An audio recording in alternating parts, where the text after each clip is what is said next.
اور دوسری چیز بتائی وَأَقِمِ الصَّلَاةَ، نماز کو قائم کیجیے. اِنَّ الصَّلَاةَ تَنْهَىٰ عَنِ الْفَحْشَاءِ وَالْمُنکَرِ، بے شک نماز بے حیائی اور بری باتوں سے روکتی ہے. نماز کا فائدہ بھی بتا دیا گیا کہ نماز پڑھیے، اور نماز کا کام کیا ہے؟ اِنَّ الصَّلَاةَ تَنْهَىٰ عَنِ الْفَحْشَاءِ وَالْمُنکَرِ، نماز بے حیائی اور بری باتوں سے روکتی ہے. اب اس کا ایک مطلب تو یہ ہو سکتا ہے کہ نماز کے اندر اللہ رب العالمین نے کوئی ایسی تاثیر رکھ دی ہو کہ وہ بذات خود اپنے پڑھنے والوں کو بے حیائی، بری باتیں اور غلط کاموں سے روک دیتی ہو.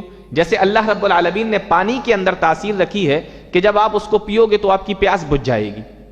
یہ اللہ رب العالمین نے تاثیر رکھی ہے. پانی کے اندر یہ تاثیر دی ہے اللہ رب العالمین نے کہ اگر اس کو آگ کے اوپر ڈال دیا جائے گا تو آگ بجھ جائے گی. تو یہ پانی میں تاثیر دی. تو ہو سکتا ہے کہ اللہ رب العالمین نے اسی طریقے سے نماز میں بھی تاثیر دی ہو کہ جب پڑھو گے تو بے حیائی سے رک جاؤ گے. اور حقیقت بات ہے، جو آدمی ناپاک رہتا تھا وہ پاک رہنے لگتا ہے. جس آدمی کو وقت کا خیال نہیں رہتا تھا پھر وہ وقت کی پابندی کرنے لگتا ہے. بہت ساری چیزوں کے فائدے ہو جاتے ہیں نماز پڑھنے سے.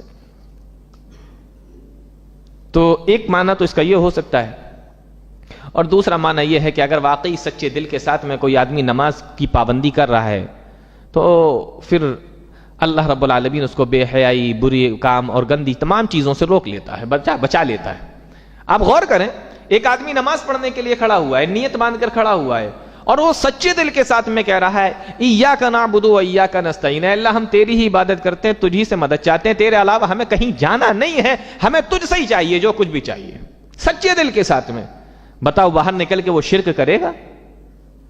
ایک آدمی سجدے میں سر رکھ کے رو رہا ہے اور اس کا پورا یقین ہے کہ ملے گا تو یہیں سے ملے گا، باہر نکل کے آپ سوچ سکتے ہیں کہ وہ شرک میں مبتلا ہو جائے گا. تو روکا نہ نماز نے، غلط کاموں سے روکا کہ نہیں روکا؟